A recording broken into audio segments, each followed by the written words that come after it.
میں نے اپنے شیخ حضرت مولانا مسیح اللہ خان صاحب قدس اللہ تعالیٰ سرہ سے سنا، اور یہ غالباً حضرت والا نے حضرت حاجی امداد اللہ صاحب مہاجر مکی رحمۃ اللہ علیہ کے حوالے سے نقل کیا تھا۔ بڑی تسلی والی بات بھی ہے اور امید افزا بات بھی ہے۔ وہ یہ فرماتے ہیں، کوئی شخص ان سے پوچھ رہا تھا، حضرت حاجی صاحب رحمۃ اللہ علیہ قطب الاقطاب، ان سے پوچھ رہا تھا کہ حضرت ہم نماز پڑھتے تو ہیں لیکن پتہ نہیں اللہ تعالیٰ کیا قبول ہوتی ہے کہ نہیں ہوتی، اس کا دھڑکا لگا رہتا ہے۔ تو حضرت حاجی صاحب نے ایک بات فرمائی، اور وہ بات ہی میں کہہ رہا ہوں کہ ہم لوگوں کے لیے بڑی تسلی کی بات ہے۔ انہوں نے فرمایا کہ جب ایک مرتبہ نماز پڑھنے کے بعد دوبارہ نماز پڑھنے کی توفیق ہو گئی تو سمجھ لو کہ پچھلی قبول ہو گئی۔ ایک مرتبہ نماز پڑھنے کے بعد دوبارہ نماز پڑھنے کی توفیق ہو گئی تو سمجھو پچھلی قبول ہو گئی۔ کیوں؟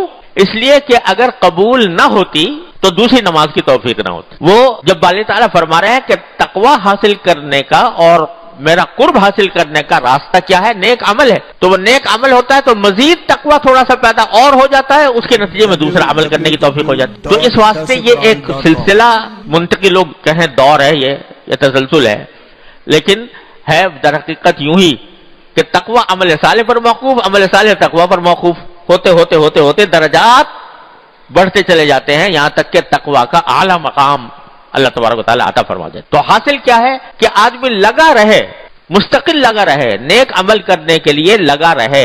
جتنا لگا رہے گا اتنا ہی تقوی، اتنا ہی اللہ تبارک و تعالیٰ کا قرب حاصل ہوتا رہے گا۔ چھوڑے نہیں اس کام کو تو انشاءاللہ پہنچ جائے گا اس منزل تک جس کی دعوت دی جا رہی، یا ایھا الذین آمنوا اتقوا اللہ وابتغوا الیہ الوسیلہ۔ اب ہر نیک عمل کا یہی حال، ہر نیک عمل کا یہی حال ہے، چھوٹے سے چھوٹا بھی نیک عمل ہو مگر وہ بندے کو اپنے اللہ سے قریب کرے۔